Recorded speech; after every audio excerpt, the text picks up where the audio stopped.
Hello friends, Kuldeep Jain official में आप सभी का स्वागत है। फ्रेंड्स, हम सीडीपी के क्वेश्चन को डिस्कस कर रहे हैं। ये सारे क्वेश्चन आपके सीटेट एग्जाम से रिलेटेड होंगे। सीटेट एग्जाम में ये क्वेश्चन इंपोर्टेंट होंगे। तो फ्रेंड्स, आज की इस वीडियो में हम 29 जनवरी 2023 पेपर 2 के क्वेश्चन को डिस्कस करेंगे। ये आपका ऑनलाइन पेपर हुआ था 29 जनवरी को, उसके सारे क्वेश्चन होंगे। ये सारे क्वेश्चन आपके आने वाली परीक्षा में पेपर 1 और पेपर 2 दोनों में इंपोर्टेंट होंगे, क्योंकि दोनों का सिलेबस सेम है और उसका लेवल भी सेम ही होता है। तो ये दोनों पेपर के लिए इंपोर्टेंट क्वेश्चन होंगे। तो इस वीडियो को आप अंत तक जरूर देखिएगा। इन क्वेश्चन को देखने के बाद आपको पेपर की डिफिकल्टी लेवल का पता चलेगा, किस तरीके के क्वेश्चन पूछे जाते हैं, कौन से टॉपिक से अधिक क्वेश्चन पूछे जाते हैं, ये सारी चीजें आपको देखने में आएंगी। तो इस वीडियो को अंत तक जरूर देखिएगा। फ्रेंड्स, मैं बताना चाहता हूं कि यदि आपने मेरी प्रीवियस वीडियोस नहीं देखी हैं तो उनको भी आप मेरे चैनल पर जाकर के देख सकते हैं। तो आइए आज की इस वीडियो को स्टार्ट करते हैं। फ्रेंड्स, हम दोनों लैंग्वेज में डिस्कस करेंगे, इंग्लिश में भी करेंगे और हिंदी में भी डिस्कस करेंगे। तो पहला क्वेश्चन है, बच्चों के शारीरिक विकास का सीधा संबंध किससे है? Physical development of a child is directly concerned with growth rate, sensory functioning, fine and gross motor skills और interpersonal relationship। तो बच्चों का जो शारीरिक विकास होता है उसका संबंध आपकी वृद्धि दर से होता है, संवेदी प्रकार से होता है और सूक्ष्म और सकल मोटर स्किल्स से होता है। इसका संबंध अंतर वैयक्तिक संबंध नहीं होता। तो इसका आंसर हो जाएगा फ्रेंड्स ऑप्शन 3, जिसमें पॉइंट 1 भी है, 2 भी है, 3 भी है। तो ये आपका सही आंसर हो जाएगा कि बच्चों का शारीरिक विकास का संबंध वृद्धि दर से होता है, ग्रोथ रेट से होता है, संवेदी प्रकार से होता है, आपका सूक्ष्म और सकल मोटर स्किल्स से होता है। मतलब ग्रॉस एवं जो मोटर स्किल्स होते हैं उनसे इनका संबंध होता है। तो आई होप ये क्वेश्चन आपको समझ में आया होगा। तो फ्रेंड्स, अगले क्वेश्चन की बात करेंगे। कथन और तर्क से आपको 2 से 3 क्वेश्चन पूछे जाते हैं। पहला इसमें जो कथन दिया है, एक बच्चा कुछ तांत्रिक गतिक परिपक्वता प्राप्त करने से पहले पेंसिल पकड़ना और लिखना नहीं सीख सकता। तो फ्रेंड्स, ये बिल्कुल सही कथन दिया है, क्योंकि आप जानते हैं कि अगर बच्चे के अंदर पेंसिल पकड़ने के लिए उसका हाथ उतना परिपक्व नहीं हुआ है, हाथ में उतना दम नहीं आया है अभी कि वह पेंसिल पकड़ सके, तो वो लिख नहीं सकता। तो ये बिल्कुल सही है। और इसका तर्क दिया है कि सीखना विकास पर निर्भर करता है। जो डेवलपमेंट डिपेंड्स ऑन, जो आपका लर्निंग है वह डिपेंड करता है आपके डेवलपमेंट पर। तो ये भी सही हो जाएगा। इसका मतलब जो ए और आर दोनों सही है और आर सही व्याख्या करता है ए की। तो ऑप्शन ए इसका बिल्कुल सही आंसर हो जाएगा। अगले क्वेश्चन को देखेंगे फ्रेंड्स। शिक्षकों को स्वीकारना चाहिए कि खालिस्तान सामाजिकरण की प्राथमिक संस्था है, जिसकी माध्यमिक बचपन में भी भूमिका है। तो हमने पढ़ा था फ्रेंड्स कि जो समाजीकरण है वह आपका उसमें अलग अलग संस्था में होता है। जैसे प्राथमिक संस्था है वह उस बच्चे का परिवार, उसकी फैमिली, उसके माता पिता क्या होते हैं, समाजीकरण की प्राथमिक संस्था होते हैं। फिर जब वह थोड़ा सा बड़ा होता है, जैसे 0 से 2 वर्ष तक, तो वह परिवार में ही रहता है, आसपास के लोगों को देखता है, तो वहीं पर उसका समाजीकरण होता है। जैसे ही बच्चा स्कूल में जाता है, मान लो 2 से 4 वर्ष या 6 वर्ष की आयु तक, उसका सामाजिक विकास बाहर होने लगता है। तो उसकी द्वितीयक संस्था आपका स्कूल हो जाएगा, मीडिया हो जाएगा, ये सारी चीजें आपका द्वितीयक संस्था के अंतर्गत आती हैं। तो समाजीकरण की जो प्राथमिक संस्था है फ्रेंड्स, वह होगा उसका परिवार, उसका जो फैमिली है, उसके जो माता पिता हैं, ये उसके जो समाजीकरण में पहले संस्था के रूप में जाने जाते हैं। इसको इंग्लिश में भी एक बार देखेंगे। Teachers should recognise that family is the foremost primary agency of socialization that continues to play a role in middle childhood। तो इसका आंसर हो जाएगा फ्रेंड्स फैमिली। आई होप ये सारे क्वेश्चन आपको समझ में आ रहे होंगे, सारी बात आपको समझ में आ रही होगी। नेक्स्ट क्वेश्चन की बात करेंगे फ्रेंड्स। जीन पियाजे के सिद्धांत के अनुसार किस चरण में बच्चे प्रतीकात्मक खेल करने में सक्षम हो जाते हैं, परंतु उनकी सोच मूर्त वस्तुओं तक ही सीमित होती है बजाय अमूर्त के? तो फ्रेंड्स, जो पियाजे हैं इन्होंने आपके विकास के, संज्ञानात्मक विकास के 4 चरण बताए हैं, 4 स्टेप बताए हैं, या फिर 4 उसके क्या बताए हैं, आपकी क्या बोल सकते हैं, स्टेज बताई हैं। तो पहली स्टेज होती है आपकी सेंसरी मोटर स्टेज। इसमें क्या है, बच्चा 0 से 2 वर्ष का होता है, जन्म से 2 वर्ष की आयु इसमें होती है। इसको हिंदी में बोला जाता है फ्रेंड्स संवेदी चालक अवस्था। इस अवस्था में बच्चे अपने जो इंद्रियां हैं, या फिर इसको बोला जाता है इंद्रिय गामक अवस्था। ये 0 से 2 वर्ष तक बच्चा हाथ से छू करके सीखता है, किसी चीज को देख करके सीखता है, टच करके सीखता है। तो ये आपका क्या हो जाएगा, संवेदी चालक अवस्था। ये प्याजे की पहली अवस्था है। दूसरी अवस्था होती है इसकी पूर्व संक्रियात्मक अवस्था, या फिर प्री कन्वेंशनल या प्री ऑपरेशनल स्टेज। तीसरी अवस्था होती है इसकी मूर्त संक्रियात्मक अवस्था, और चौथी अवस्था होती है अमूर्त संक्रियात्मक अवस्था। तो इसकी जगह पे ये इसका नहीं होगा, ये प्याजे की अवस्था नहीं है, इसकी जगह पे आएगा आपका पूर्व संक्रियात्मक अवस्था।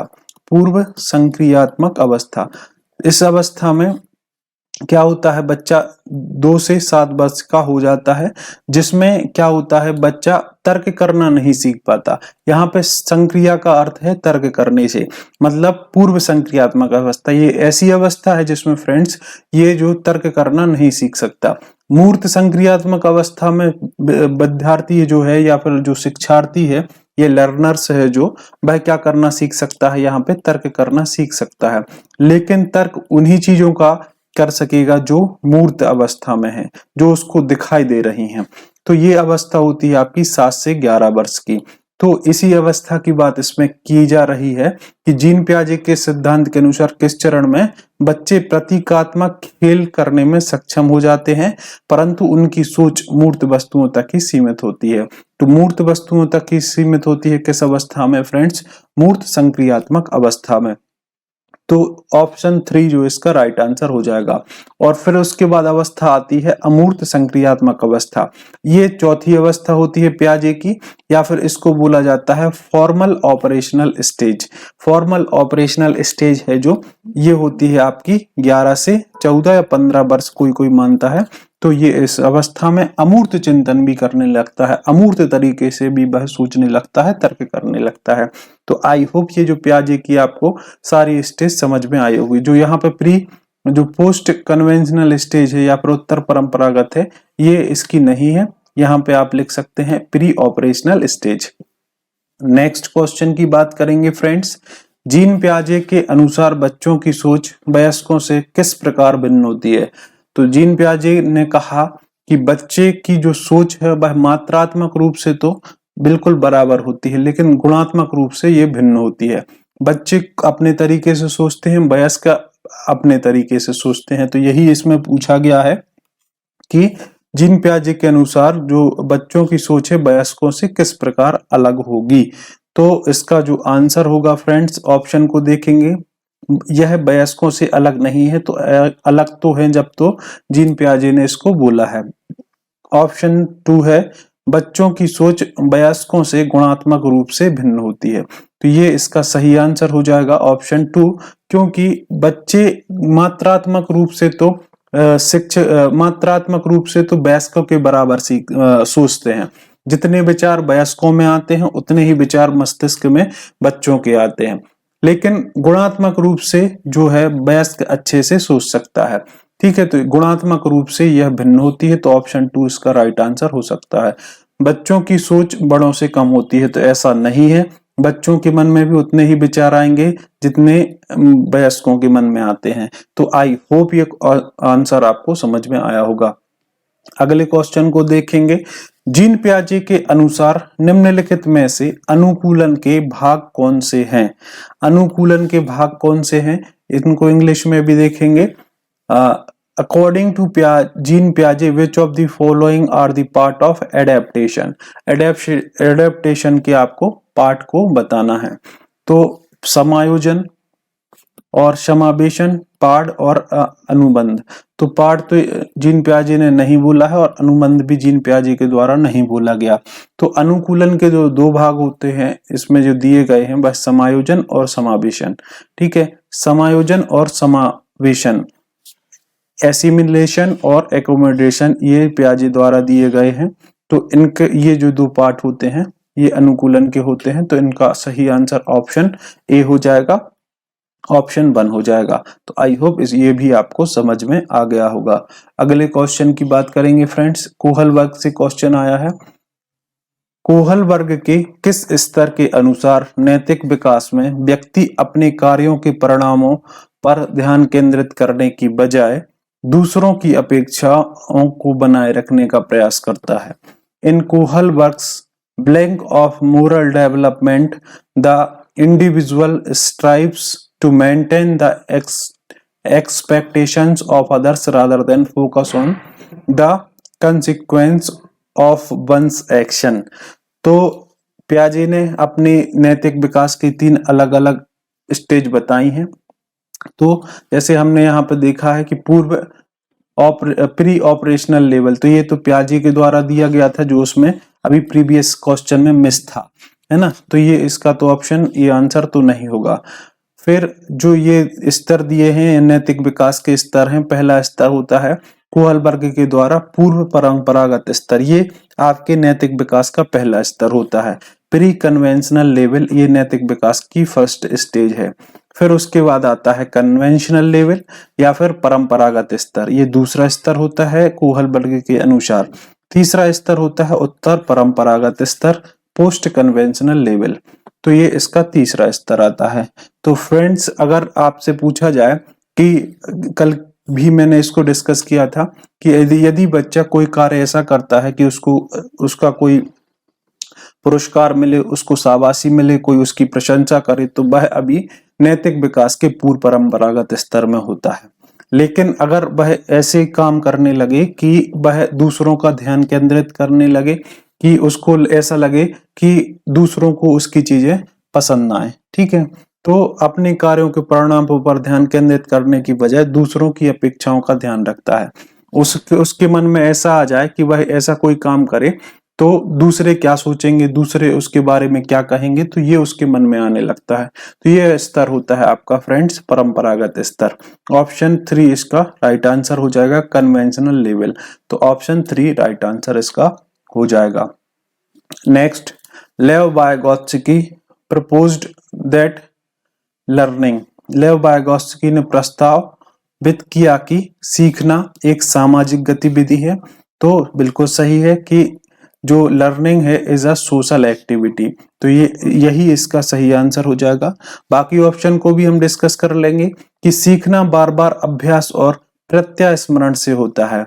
जो लर्निंग है happens through repeated drill and recall, तो इससे क्या होगा, आपके रिपीटेशन को बढ़ावा मिलेगा, रूट लर्निंग को बढ़ावा मिलेगा, तो ये इसका आंसर नहीं होगा। अनुकूलन की प्रक्रियाओं के माध्यम से होता है। जो सीखना है आपके होता है occurs through the process of conditioning, तो कंडीशनिंग की बात लेव वाइगोत्स्की के द्वारा नहीं की गई। विकास, सीखना विकास से स्वतंत्र है, तो ऐसा नहीं है। जो सीखना है विकास के साथ संबंधित होता है, तो ये भी इसका गलत हो जाएगा। इसका मतलब ऑप्शन 1 इसका राइट आंसर हो जाएगा। अगले क्वेश्चन की बात करेंगे। लेव वाइगोत्स्की के अनुसार विशेषज्ञों को बच्चों को समीपस्थ विकास के क्षेत्र के उच्च स्तर पर ले जाने के लिए क्या करना चाहिए? According to Lev Vygotsky, how should the experts enable the children to perform at higher level to zone of proximal development? तो उनको क्या करना चाहिए? अनुकूलन को सुदृढ़ीकरण करना चाहिए, तो ये गलत हो जाएगा। सजा देनी चाहिए, तो हम बच्चों को पनिशमेंट की बात करते नहीं है, ये गलत हो जाएगा।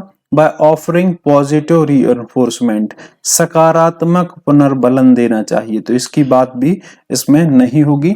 बच्चों को पाठ प्रदान करना चाहिए, बच्चों को सहायता प्रदान करनी चाहिए, तो ये इसका राइट आंसर हो जाएगा। प्रोवाइडिंग स्कैफोल्डिंग, जब बच्चा कहीं पर भी रुक जाता है तो उसको थोड़ा सा सहारा देने की जरूरत होती है।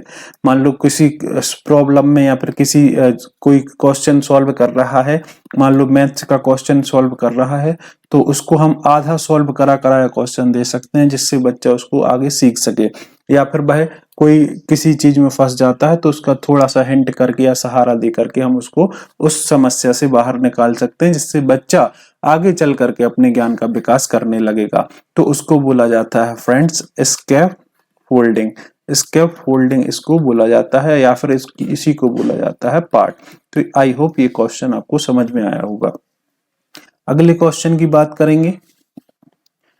इन अ प्रोग्रेसिव क्लासरूम, एक प्रगतिशील कक्षा में बच्चों को उपर्युक्त शिक्षण क्रियाकलाप के द्वारा अपनी जन्मजात क्षमताओं को बढ़ाने की स्वतंत्रता दी जानी चाहिए। तो बिल्कुल दी जानी चाहिए। केवल योगात्मक मूल्यांकन का पालन किया जाना चाहिए, ओनली सम्मेटिव असेसमेंट। तो आपका जो प्रोग्रेसिव क्लासरूम होता है, प्रगतिशील कक्षा में आपका कंस्ट्रक्टिव रचनात्मक मूल्यांकन की बात करी जाती है, तो ये गलत हो जाएगा। शिक्षिका ही ज्ञान का एकमात्र स्रोत है, teachers are the only source of knowledge. तो ये गलत हो जाएगा। शिक्षिका केंद्रित शिक्षा शास्त्र का पालन करना चाहिए, तो ऐसा नहीं है। हम प्रगतिशील कक्षा में या प्रगतिशील शिक्षा में बात करते हैं कि बच्चों को एक साथ रख करके सभी, चाहे प्रतिभावान बच्चे हों, चाहे कोई भी बच्चे हों, चाहे एवरेज बच्चे हों, सभी को एक साथ रख करके उनके लिए उनके संपूर्ण विकास करते हैं, सभी को एक साथ रख करके। और ये सारा जो विकास है या फिर सारे ज्ञान का निर्माण बच्चों को सेंटर में रख करके, चाइल्ड सेंट्रिक हमारी अप्रोच होनी चाहिए, बच्चों को सेंटर में रख करके हम इसकी बात करेंगे। तो ये इसका सही आंसर हो जाएगा ऑप्शन 1 कि children are provided appropriate learning activities and the freedom to enhance their innate capabilities। तो ऑप्शन ए या ऑप्शन 1 इसका बिल्कुल सही आंसर हो जाएगा फ्रेंड्स। अगले क्वेश्चन की बात करेंगे। एक कवि, एक लेखक और एक कहानीकार के पास कौन सी बुद्धि अधिक मात्रा में होने की संभावना है? A poet, a writer and a storyteller are likely to possess high. तो जो है, हमने बुद्धि के बारे में भी पढ़ा है कि अलग अलग लोगों के पास अलग अलग तरह की बुद्धि पाई जाती है। स्थानिक बुद्धि होती है फ्रेंड्स, या स्पेक्टिकल बुद्धि होती है, वह किन में होती है? जो आपके दर्शन शास्त्री होते हैं, जो चित्रकार होते हैं, जो मूर्तिकार होते हैं, इनके पास ये स्थानिक बुद्धि पाई जाती है। आपकी भाषाई बुद्धि या फिर लिंग्विस्टिक्स इंटेलिजेंस होती है, वह पोएट के पास में होती है, राइटर के पास में होती है और स्टोरी टेलर के पास होती है। एक कवि के पास होती है, लेखक के पास होती है और कहानीकार के पास होती है। कौन सी बुद्धि फ्रेंड्स? तो वह होती है भाषाई बुद्धि, लिंग्विस्टिक्स, लैंग्वेज। ऑप्शन 2 इसका बिल्कुल सही आंसर हो जाएगा। नेक्स्ट क्वेश्चन की बात करेंगे फ्रेंड्स। तो यदि आपको मेरे ये क्वेश्चन, ये सारी चीजें पसंद आ रही हैं तो वीडियो को लाइक कीजिएगा फ्रेंड्स, वीडियो को शेयर कीजिएगा दोस्तों के साथ में, एवं यदि आप मेरे चैनल से जुड़ना चाहते हैं तो चैनल को सब्सक्राइब करके बेल आइकन को प्रेस कर सकते हैं, जिससे आगामी जो भी वीडियो अपलोड होगी उसका नोटिफिकेशन भी पहुंच जाएगा। तो फ्रेंड्स जल्द ही हम इनको, जैसे लेव वायगोत्स्की है, प्याजी है, कोहलबर्ग है, इनके टॉपिक वाइज भी हम इनके सेशन लेने वाले हैं, जिसमें हम डिटेल में इनको पढ़ेंगे, इनके सिद्धांत के बारे में सारी चीजों को पढ़ेंगे। और लैंग्वेज से संबंधित जैसे हिंदी, इंग्लिश और आपका ईबीएस के भी, साइंस के भी क्वेश्चन आपके साथ जल्द ही शेयर किए जाएंगे। तो अगले क्वेश्चन की बात करेंगे। लेव वायगोत्स्की ने प्रतिपादित किया कि भाषा, लेव वायगोत्स्की प्रपोज्ड दैट लैंग्वेज, भाषा क्या है? भाषा की संज्ञानात्मक विकास में प्रमुख भूमिका होती है। तो भूमिका तो होती है, तो ये इन्होंने वायगोत्स्की ने कहा है कि संज्ञानात्मक विकास की प्रमुख भूमिका होती है, तो ये इसका राइट आंसर हो जाएगा। बाकी ऑप्शन को भी डिस्कस कर लेंगे कि भाषा बच्चों के संज्ञानात्मक विकास में बाधा डालती है, तो ये गलत हो जाएगा।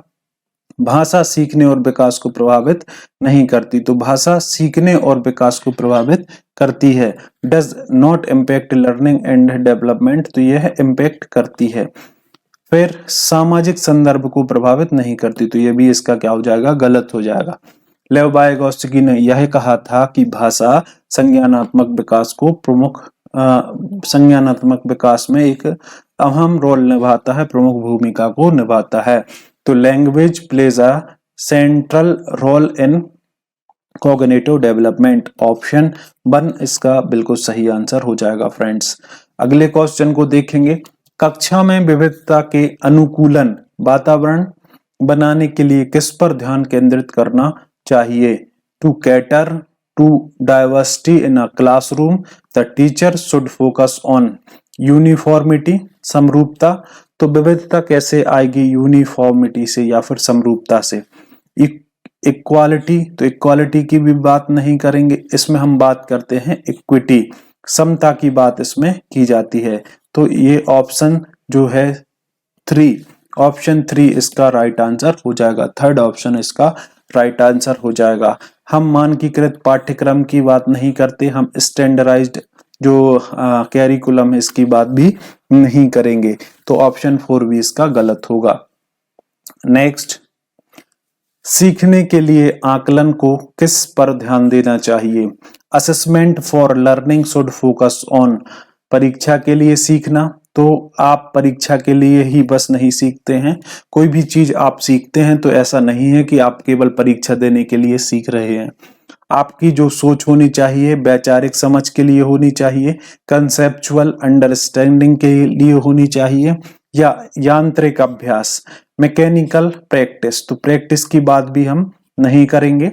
रिकॉल एंड रिपीटेशन, स्मरण और पुनरुत्पादन, इसकी बात भी हम नहीं करते हैं। तो हमारा जो सीखना है, सीखने के लिए आकलन है, वह किसके लिए होना चाहिए? वैचारिक समझ के लिए होना चाहिए, कंसेप्चुअल अंडरस्टैंडिंग के लिए होना चाहिए। यदि हम कोई भी चीज को कॉन्सेप्ट क्लियर करके चलते हैं तो हमें रटने की या हमें याद करने की उसमें जरूरत बिल्कुल नहीं होती है। हम आसानी से किसी भी चीज का आंसर याद कर सकते हैं और उन्हें जब चाहे उपयोग में लेकर के आ सकते हैं। तो इसका आंसर ऑप्शन 2 हो जाएगा। अगला क्वेश्चन, कक्षा में खुले प्रश्नों का उपयोग और बच्चों को कई दृष्टिकोणों के बारे में सोचने के लिए प्रोत्साहित करना किसको बढ़ावा देगा? Use of open ended questions in the class and engaging children to think of multiple perspective promotes। जब आप बच्चों को खुले प्रश्न देंगे तो इसमें बच्चों का समस्या समाधान कौशल बढ़ेगा और बच्चों में अपसारी सोच भी बढ़ेगी। बच्चों में क्या होगा? डाइवर्टिव थिंकिंग बढ़ेगी। बच्चे अपने कई तरीके से सीखेंगे। जैसे आपने बच्चों को एक क्वेश्चन दिया कि हम रूढ़िवादिता को कैसे खत्म कर सकते हैं, how does be end stereotypes, तो रूढ़िवादी को हम किस तरीके से खत्म कर सकते हैं। तो कोई बच्चा किसी तरीके से बताएगा, कोई बच्चा किसी तरीके से बताएगा। उनकी सोच कैसे होगी? डाइवर्टिव थिंकिंग होगी। उनकी सोच में क्या होगी? विविधता होगी। तो यह एक अच्छा उदाहरण है। हम उनको जब प्रोत्साहित करेंगे डाइवर्टिव थिंकिंग के लिए, उनके कई दृष्टिकोण को उनको सोचने के बारे में प्रोत्साहित करेंगे, तो बच्चा क्या करेगा? समस्या समाधान कौशल विकसित होगा उसका, और उसका जो अपसारी सोच है, प्रॉब्लम सॉल्विंग स्किल, उसकी डेवलपमेंट होगी, और उसकी जो डाइवर्टिव थिंकिंग है इसका भी विकास होगा। तो ऑप्शन ए हमारा सही आंसर हो जाएगा। बाकी ऑप्शन क्यों नहीं होंगे, हम उन पर बात करेंगे कि ज्ञान का पुनरुत्पादन और अभिसारी सोच। अगर हम कन्वर्जेंट थिंकिंग की बात करेंगे या रिप्रोडक्शन ऑफ नॉलेज की बात करेंगे तो इसमें बच्चे का विकास नहीं हो पाएगा, क्योंकि वह एक ही तरीके से सोचेगा। उसको हम बोले, मान लो कि दिल्ली भारत की राजधानी क्या है, तो उसका आंसर हो जाएगा दिल्ली। उसको इसमें वह सोचने की ज्यादा जरूरत नहीं होगी। तो ये इसका गलत हो जाएगा। छात्रों के बीच प्रतियोगिता कराते हैं, तो एनसीएफ 2005 के अनुसार हम छात्रों को प्रतियोगिता से बचाते हैं, ना कि उनके बीच में प्रतियोगिता कराएंगे। Stress and anxiety among students, छात्रों में तनाव और चिंता को बढ़ाएंगे, तो ये गलत हो जाएगा। अगर बच्चे को हम खुले प्रश्न वाले प्रश्नों का उपयोग करेंगे तो ये छात्रों में तनाव और चिंता बढ़ाएगा, ऐसा नहीं है। तो इसका सही आंसर हो जाएगा ऑप्शन 1। नेक्स्ट क्वेश्चन को देखेंगे friends. Principle of inclusive propose, समावेश के सिद्धांत क्या प्रस्तावित करते हैं? क्या प्रस्तावित करेंगे? विशेष बच्चों के लिए विशेष विद्यालय, तो ऐसा नहीं है। हम समावेशन में बात करते हैं कि चाहे वह बच्चा विशेष हो, चाहे विशेष आवश्यकता वाला हो, चाहे आपका कोई डिसेबल्ड चाइल्ड हो, चाहे आपका गिफ्टेड चाइल्ड हो, सभी को हम एक साथ बिठा करके उनको पढ़ाने की बात करते हैं, ना कि उनको सेपरेट करने की बात करते हैं। तो ये इसका क्या हो जाएगा, गलत हो जाएगा। अगला है बच्चों के प्रति दया और सहानुभूति का रवैया। तो इससे क्या होगा, attitude of PT and sympathy of children for children. तो इससे क्या होगा, बच्चे का विकास अवरुद्ध होगा, बच्चे हर बार दूसरों पर डिपेंड हो जाएंगे। अगला है सभी बच्चों के लिए समारूपी और मानक पाठ्यक्रम, uniform and standardised curriculum for children. तो ये भी गलत हो जाएगा। अगर सभी बच्चों को एक से कैरिकुलम को पढ़ाने की बात करेंगे तो ये भी इसका ऑप्शन गलत हो जाएगा। प्रत्येक बच्चे की पृष्ठभूमि या क्षमताओं में विभिन्नता होते हुए भी उनके समग्र विकास के लिए एक लोकाचार का निर्माण करना, creation of an ethos for overall development of each child regardlessly for her background और एबिलिटीज। तो ये इसका राइट आंसर हो जाएगा। बच्चा किसी भी पृष्ठभूमि से आता है, कहीं से भी आता है, उनकी क्षमताएं भिन्न भिन्न हैं, लेकिन उनके समग्र विकास के लिए हम उनको एक साथ बिठाकर एक साथ शिक्षा को प्रदान करेंगे, उनके ज्ञान का निर्माण करवाएंगे। तो समावेशी सिद्धांत में इसी को बताया गया है। तो ऑप्शन डी इसका सही आंसर होगा। अगले क्वेश्चन की बात करेंगे फ्रेंड्स। श्रवण अक्षमता से जूझते विद्यार्थी की मदद करने के लिए निम्न में से कौन सी समायोजन तकनीक मददगार है? Blank is an example of accommodation strategy to help student with hearing impairment। अगर कोई बच्चा श्रवण अक्षमता से जूझता है, अगर उसको हियरिंग डिसेबिलिटी है, तो हम उनके लिए ऐसी कोशिश करेंगे कि उनके लिए सांकेतिक भाषा का उपयोग करेंगे, कोई ऐसी चीजें बताने की जो अब विजुअलाइजेशन की बात करेंगे, कोई ऐसी बड़े बड़े चार्ट दिखाने की बात करेंगे, तो जिससे उनके लिए समायोजन में मददगार साबित होगी, उनके लिए एकोमोडेशन में क्या हो जाएगी, हेल्प हो जाएगी। तो हम क्या करेंगे, बड़ी मुद्रक वाली पुस्तकें, तो इससे क्या होगा, वह सीखेगा तो लेकिन उतना प्रभावी तरीके से नहीं सीखेगा। बैसाखी जो श्रवण अक्षमता वाले बालक के लिए कोई उसकी जरूरत नहीं होगी। सांकेतिक भाषा का हम उपयोग इसमें कर सकते हैं, साइन लैंग्वेज का उपयोग इसमें हम कर सकते हैं। श्रवण टेप का उपयोग या ऑडियो टेप का उपयोग इसमें कैसे करेंगे, तो ये भी गलत होगा, क्योंकि उसको सुनाई तो देता नहीं है, तो हम श्रवण टेप या फिर ऑडियो टेप का उपयोग इसमें नहीं करेंगे। इसमें हम बात जो करेंगे सांकेतिक भाषा की, इसमें बात करेंगे। नेक्स्ट, बच्चों की विविध जरूरतों को पूरा करने के लिए प्रतिपादित अधिगम हेतु सार्वभौमिक डिजाइन निम्नलिखित में किसके नए तरीके को प्रस्तावित नहीं करते हैं?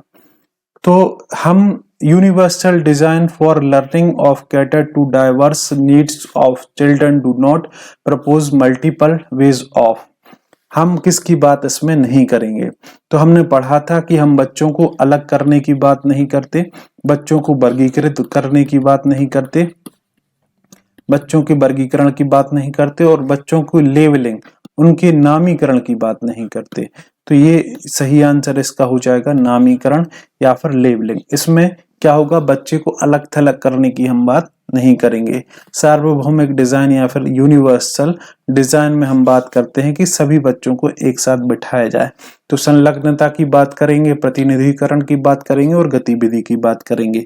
एंगेजमेंट की बात करते हैं हम, रिप्रेजेंटेशन की इसमें बात होगी, और एक्शन की बात करते हैं हम। इसमें लेबलिंग की बात नहीं करेंगे, नामीकरण की बात इसमें नहीं करते हैं। तो ऑप्शन 3 इसका सही आंसर होगा फ्रेंड्स। अगले क्वेश्चन को देखेंगे। अगला क्वेश्चन आपका है क्वेश्चन नंबर 19वां क्वेश्चन है। इसमें निम्नलिखित में से कौन सी अधिगम अशक्तता वाले छात्र की विशेषता है?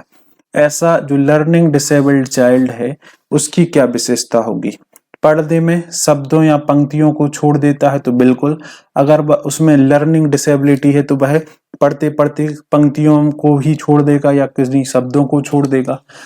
बर्तनी में गलती करता है तो बिल्कुल ठीक है, लिखने में वह कुछ का कुछ लिखेगा, डी को बी लिखेगा, या फिर आप डॉग को गॉड लिख देगा, इस तरीके से कुछ भी लिख सकता है।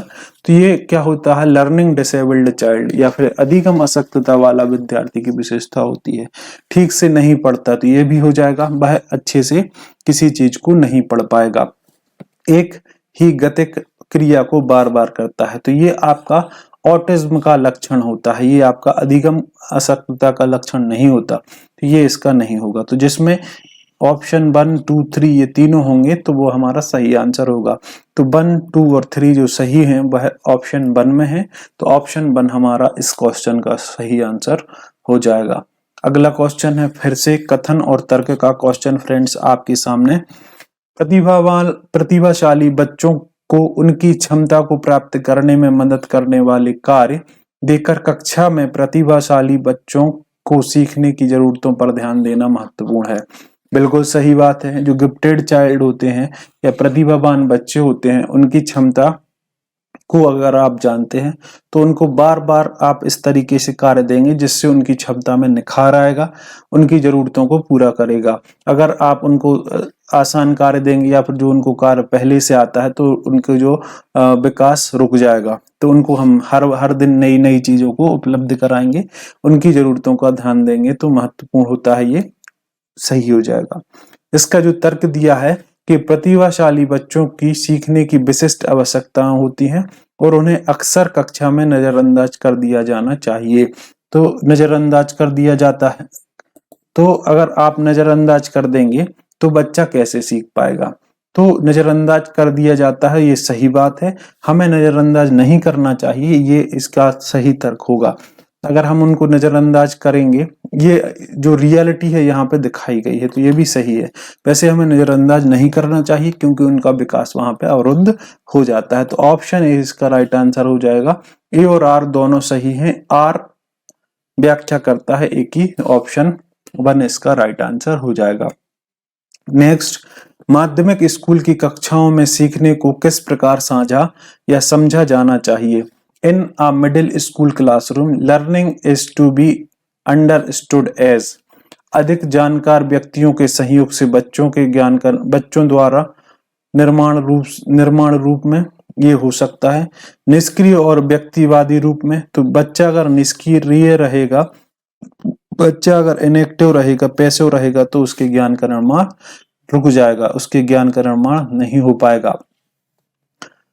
उत्तेजना और प्रतिक्रिया के अनुकूलन के रूप में, तो ये भी इसका क्या हो जाएगा, गलत। व्यवहार में एक मापने योग्य परिवर्तन के रूप में, तो ये भी इसका नहीं होगा। इसका ऑप्शन 1 सही हो जाएगा, अधिक जानकार व्यक्ति के सहयोग से बच्चे द्वारा निर्माण रूप में, तो ऑप्शन 1 इसका बिल्कुल सही आंसर हो जाएगा। नेक्स्ट क्वेश्चन 22वां क्वेश्चन है, समस्या समाधान की प्रक्रिया किससे बाधित होती है। अधिसंज्ञानात्मक क्षमताओं से, तो इससे तो क्या होगा, इसको एक्सेलरेशन मिलेगा, इससे क्या होगा, बाधित नहीं होगी। अनुचित समुच्चय, जो आपका अनुक्रिया समुच्चय है, रिस्पॉन्स सेट है, इससे क्या होगा, बाधित होगी, तो ये इसका सही आंसर हो जाएगा। सुलझाए हुए उदाहरण को देकर, तो इससे बाधित नहीं होगा। समकक्षियों के साथ चर्चा व संवाद करके, तो इससे भी बाधित नहीं होगा, तो ऑप्शन 2 इस क्वेश्चन का सही आंसर हो जाएगा। अगले क्वेश्चन की बात करेंगे फ्रेंड्स, सामाजिक रचनात्मक कक्षा में बच्चों को सीखने के बारे में निम्नलिखित में से कौन सी कथन सही नहीं है। कौन सा कथन सही नहीं है। बच्चों को अपने साथियों के साथ बातचीत के द्वारा अपने संज्ञानात्मक विकास में मदद मिलती है, तो ये तो सही है, आपको सही नहीं वाला ढूंढना है। सेकंड ऑप्शन है, कक्षाओं में केवल रचनात्मक और विविध तरीके के आकलन को ही किया जाना चाहिए, तो ये हो सकता है। बच्चे इसे निष्क्रिय रूप से प्राप्त करने की बजाय ज्ञान का निर्माण करते हैं, तो ये भी सही है। मानक संदर्भित परीक्षण आकलन को मानकीकृत करने का एकमात्र तरीका है, तो ये गलत हो जाएगा। तो हमें जो सही नहीं है उसी को बताना था, तो जो सही नहीं है ऑप्शन 4 है, norm referenced testing is the only way of standardised assessment, तो ऑप्शन 4 इसका सही आंसर हो जाएगा। अगले क्वेश्चन की बात करेंगे, 24वां क्वेश्चन है, विद्यार्थियों का सामाजिक सांस्कृतिक संदर्भ उनको सीखने की प्रक्रिया को प्रभावित नहीं करता। तो बिल्कुल करता है, ये गलत हो जाएगा। जो सामाजिक सांस्कृतिक संदर्भ को प्रतिभाशाली अधिगम के लिए अनदेखा किया जाना चाहिए, तो नहीं करना चाहिए। एक महत्वपूर्ण कारक है जो सीखने को प्रभावित करता है, तो ये बिल्कुल सही आंसर हो जाएगा। आपका सामाजिक सांस्कृतिक जो कारक है वह सीखने के लिए एक महत्वपूर्ण कारक है। एक ही जाति के बच्चों के एक समूह में वर्गीकृत करने के उत्कृष्ट अवसर प्रदान करता है, तो हम समूहों में वर्गीकृत नहीं करते बच्चों को, तो ये भी गलत हो जाएगा। अगला क्वेश्चन है, शिक्षकों को विद्यार्थियों को खालिस्तान प्रेरित शिक्षार्थी बनने के लिए और खालिस्तान लक्ष्य निर्धारित करने के लिए प्रोत्साहित करना चाहिए। Teacher should engage student to become blank motivated. तो हम बात करते हैं आपका जो है आंतरिक रूप से मोटिवेशन की बात करते हैं, आंतरिक रूप से प्रेरणा की बात करते हैं, तो ये दोनों ऑप्शन तो आपके कट जाएंगे। तो यहाँ पे पहले में तो आ जाएगा शिक्षकों को विद्यार्थियों को आंतरिक प्रेरित शिक्षार्थी बनने के लिए और खालिस्तान लक्ष्य निर्धारित करने के लिए प्रोत्साहित करना चाहिए। तो इस पर भी हम बात कर चुके हैं। दो प्रकार के लक्ष्य होते हैं, एक महारत लक्ष्य, एक आपका प्रदर्शन लक्ष्य। प्रदर्शन लक्ष्य होता है तो यहाँ पे आप किसी भी कारण से किसी भी तरीके से अपने प्रदर्शन को अच्छा रखना चाहते हैं, चाहे आपको उसके लिए चीटिंग नकल वगैरह क्यों ना करना पड़े। और महारत लक्ष्य जो आपका मास्टरी ओरिएंटेड